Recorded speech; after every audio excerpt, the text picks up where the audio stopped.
Hey guys, it's Dave Kim from 97.9 GRD, Grand Rapids Rock Alternative. I am on the tour bus of Shinedown because tonight it's a sold-out show, the Avalanche Tour, Shinedown, Adelita's Way, and Art of Dying, and I have Brent from Shinedown with me. Congrats for the sold-out show. Thank you very much. High five. We just did this off the camera. We just decided that badass is going to be hyphenated from now until eternity. That's a long damn time. That is. Let's just start cussing. The entire interview, we should just say all kinds of slang words. That way it'll never get aired. Oh, no, it'll air. Just a lot of bleeps. It'll just be viral. It'll be like South Park. You think we can make national news? I heard you did. Tell me about the Black Keys. Let's have it. Come on. They don't like Spotify, pretty much. I heard that. Did you now? I heard that. You know how I heard it? How did you hear made it? national news. I did, because I'm a bad what did the drummer ass. And what did the drummer say? He called Sean Parker from Spotify an asshole, and I did not expect that. I was, wow, that's kind of rude, but hey, like you said, everyone's prerogative. It is everyone's prerogative. I mean, the way that music is right now is, the element of mystery has kind of been taken a bit out of the equation because of the age that we live in. But ultimately, the way I look at it is, Spotify's there, and you have to understand that certain dynamics, you have to embrace them. Because ultimately, in the long run, it depends on how you look at it, those avenues for how music is getting out there can ultimately drive more record sales to your album as an artist. It is possible to do that. It depends on how it's done. It also depends on the dynamic of your audience and whether or not you feel like you're going to pigeonhole yourself as an artist. The way we look at things is we're constantly evolving and we're constantly growing. So we want every outlet and any type of media or any way that we can tell the world about Shinedown, we want to be able to use that as a vehicle. Now, in Patrick Carney's defense, he said he's not against the concept. It's just Spotify. He doesn't think I love has the Black a fair... Keys, by the way. I think that stuff is some just retro soul, just down and out. I love it. He just says that he doesn't think right now the payout's that fair. And you know what? To be totally honest with you, he's absolutely right. He is. But you have to look at the bigger picture. You know? He's thinking it's more of like a marketing thing, and maybe people will buy your records previewing Yeah, your because songs. people, today, the way that society is right now, they're quite guarded when it comes to money, and it's like if I'm going to, especially with music, they'll start off with singles. It's very much kind of a single mentality when you talk about the digital consumer, because they want to try a few songs before they'll buy the entire record. Does that bum you out? A lot of people... Here's the only thing that it doesn't necessarily bum me out. I'm totally fine if you want to. It's kind of like it's a trial, to see if you like the record, or if you don't know anything about the band or the performance artist that is, or whether it be a band or whether it's a solo artist or what have you. And it doesn't depend on the genre of music. If you don't know anything about them, it's a trial. But for us, we make albums like Amarilllis, our brand new record. It's meant to be heard as an album, and we would like people to buy the entire record because it really became a concept record without being conceptual when we were writing the material. It just evolved. So yeah, we would prefer people to buy the entire record, but we're totally fine. If they don't know anything about Shinedown and they might have heard about us from a friend, or they might like a song on the radio, because this is our fourth album, try a couple of songs, and then I think eventually, if they really like the band, then they'll end up and they'll buy the whole catalog. Now let's talk about Amarilllis. Like you said, you released it last month. You said before that it is the culmination of Shinedown, that it is the vision that you guys had.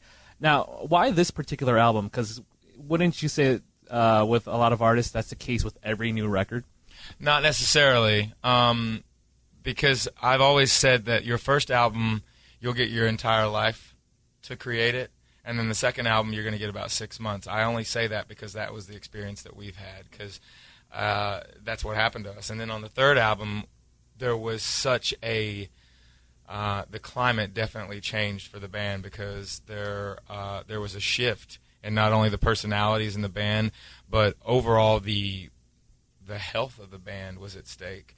And some lineup changes. We had lineup changes, and honestly, I wouldn't be here with you today had we not had the lineup changes, because we were really, in a lot of ways, at a very crucial point in time with our band, because it was either going to be sink or swim. You know, was that because a lot of it because of the success of The Sound of Madness, because that really blew up and there's so much more pressure on you guys? Well, on Us and Them, which was the second album after we finished that record, we went into the studio, and we, you know, as we left touring on The Sound of Madness, before we went into making what became The Sound of Madness, that's when you know, we had to shift the dynamic of the band, and we had to let some members go, unfortunately.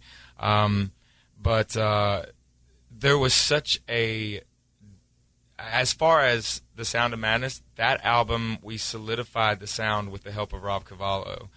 Who produced the new record too, right? Amarilllis as well. I mean, I think we were searching for so many different variations of the style that we were as a band, that we didn't really know that.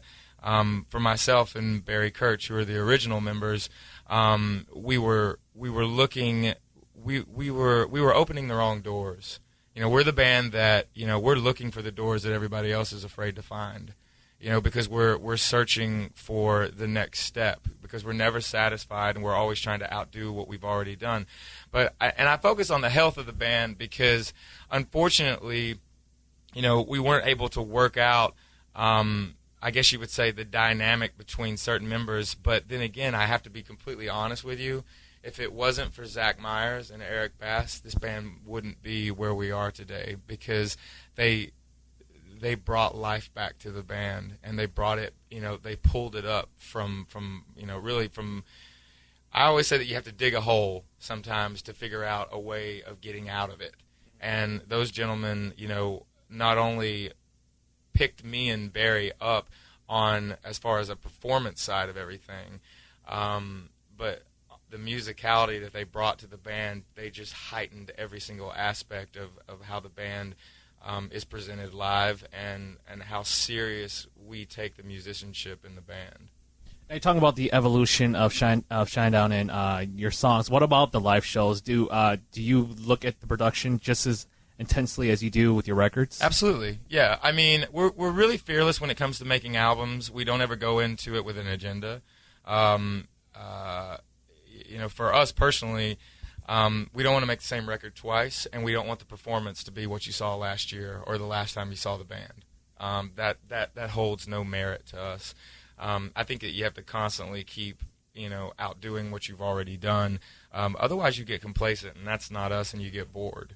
And you don't want the audience to get bored. I mean, we've always said we only have one boss, and it's everybody in the audience, and it's the truth. And you want to make sure that they're happy and that they feel as if, because here's the thing, with the live show, the individual in the front row is honestly no different than the individual in the very, very, very back of the building. And they don't care if you had a bad day, because they paid the money. Right. And they appreciate your band, but they want to be entertained. You're there to facilitate a performance and give every single ounce of your heart, your mind, your body, and your soul. Because without them, you don't exist. And I think a lot of bands and some artists forget that. You know, it's cool to, quote-unquote, play rock star. We don't play rock star. We live it. Right, exactly. Now, with songs for Amarilllis, did you preview some tracks during your live shows as sort of a gauge to see what works and what doesn't? And nope. Nope, not at all. Not one. You just hold up in the studio. Yeah, an entire year. Well, we wrote Diamond Eyes for Sylvester Stallone for the Expendables, right? And we wrote Her Name Is Alice for the compilation of songs for Through the Looking Glass, which was Tim Burton and Johnny Depp's. It wasn't really a remake of Alice in Wonderland. It was a different. I guess it was a take. Yeah, a different. I think, you know, it was basically Alice at 17 years old. Anyway, so we did those songs, but those were like kind of like assignments, you know. And we had a great time doing them though. But yeah, did Sly call you personally and was did. like, "Dude, I need a song"? He did. Well, his people called first, and the film was being distributed through Lionsgate, sorry. And then we got a phone call from him about what he specifically wanted from the song. And then, we even got to go to his studio once the song was finished, and, you know, because he put it in the director's cut of the film. And we got to look at some of the editing and stuff, and we hung out with him for a good hour and a half in his studio when he was editing it the Expendables, and super, super gracious and very articulate, great guy. But going back to Amarilllis, we did the tour Anything and Everything, and we weren't planning on doing that. That was really for the fans, because they asked us, would we ever do a full band acoustic tour? So we made 2 months worth of dates and then did it, and then kind of looked at each other after it, and because it was 2 years and 7 months that we toured The Sound of Madness, and then we kind of took we had the holidays, and then January, once the new year started, we just got into the studio and we just started, every day was a writing session, and we just started working with each other. And I had recently moved to California, which is where I live now, and because I had been on the road for 10 plus years and never really had a home base anywhere. You're a gypsy. Pretty much, man. I just thought, I thought to myself, I was like, well, if I'm not on the road, I'm usually recording in California for 90% of the time. So it made the most sense. But and then we didn't have an agenda, like I said, and we just went in and we started writing for Amarilllis, what became Amarilllis. Since Amarilllis was such a departure from The Sound of Madness, did Rob get it when you guys went to go record the album and just understood where you wanted to go? Yeah. Directionally? Yeah, the thing about Rob is that me and him personally, we work really, really well together, and he works great with Barry, and it was the first time that he was working with Zach and Eric.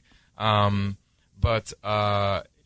the thing about Rob is he's a Shinedown fan, and he really appreciates the music. He's a very cinematic individual. Like, he listens to playback with his eyes closed a lot. Like, he's always envisioning what the song. He sees shapes and he sees colors and he sees movement, and he's looking for the hair on his arms to stand up.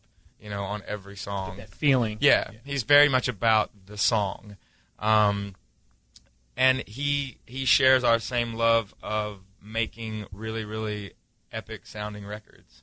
We used a 27-piece orchestra on this album, on 5 of the songs, and this was the first record that we used a horn section on one song called "I'm Not All Right," but we used a 10-piece brass section on it. Even the previous albums got pretty involved. I mean, GRD, we played The Crow and the Butterfly, I think, before it was an official single. Yeah. And that had a big production, and people ate that up around here. Yeah, I mean, it's I don't necessarily know if it is a good idea to go into an album and say, we have to have a big orchestra on, song A, I B, guess a C, grocery and list D. is not a... Yeah, you don't want to go into it and say, oh, we've got to have this early on. It's like, slow down.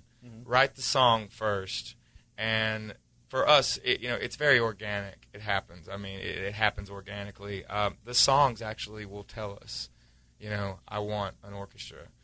Because I think that we're a band that can pull it off. It's kind of like Field of Dreams. You will hear James Earl Jones tell you what it needs. Yeah, definitely.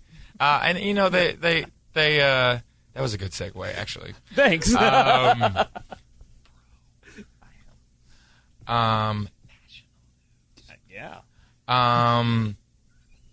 Hyphen badass.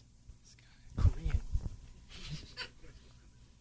I don't have any Yeah. of that. Yeah. Domo Regato. What? Oh, no. I had a homeless guy bow to me, actually. Oh, I'm so sorry. Ago. It was out of respect. I thought it was awesome. Okay, that's cool. At least you're honest. I am. So I am. So, yeah, I mean, for us, I mean, with the orchestration, it's better when the song asks for it, and you can usually feel it, right? But because I've heard some bands and some artists do it, and it's just like, quite frankly, it sounds ridiculous. It doesn't make any sense. With us, I think it makes sense. I think you were talking to Krang earlier this year. Someone told you that they listened to the record and they think it's this generation's Appetite for Destruction. Yeah. We've had that actually commented a few times, and considering the fact that Axel is not going to show up at the Rock and Roll Hall what do you of think Fame, of that? Is he making a mistake? It's heartbreaking, man. It really is. I mean, that man taught me how to sing. One of the guys, one of the artists that I grew up listening to, and gave me, here's this,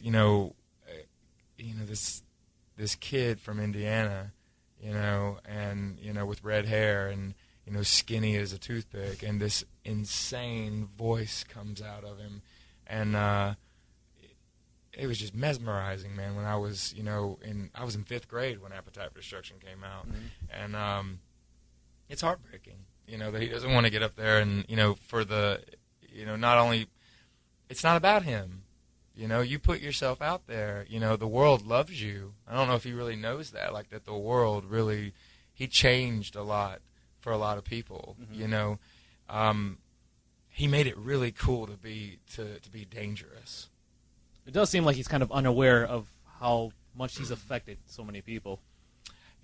Some people call him this generation's Brian Wilson, and that in itself is like, but here's the thing, and I have to be respectful of this, and I am respectful of this. I don't live his life, and I don't know what he's been through, and I don't know psychologically where he is at, and, his angels and his demons, and what they do to him on a daily basis.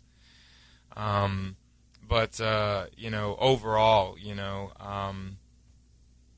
it's one of those moments in time where you hope at the very last minute, at least I'm still hoping at the last minute, even with what he wrote on Facebook, that he will, that he'll change his mind, hopefully. Gotcha. Well, Brent, thank you so much. Actually, one last question. Are you even thinking about a new record right now? Am I thinking about a new record? No, because there's 204 countries. At least that's the last time I looked at Wikipedia. And there's like 7 billion people in the world now. So that's a lot of places to play on this record. So it's going to take a minute. Gotcha. Shinedown, new album, Amarilllis, in stores now. Buy it, download it, play it on Spotify, whatever you do. But make them money. iTunes, that too. But Brent, again, thank you so much. My pleasure, man. Steve Kane for WGRD.com.